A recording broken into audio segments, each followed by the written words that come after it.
how to leave a review on Whatnot. So you can do this in your preferred browser, but there is an app version as well. So just go ahead and open the app version as well.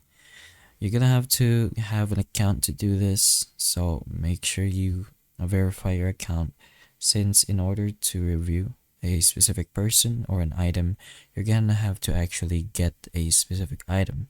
So let's say you go on a specific live like this one, then have experience with that seller and get a purchase. It will go here to your activities and it goes here into the purchases. Once it arrives in the purchases, you should be able to see that specific order, and you can choose that as a option for you to review.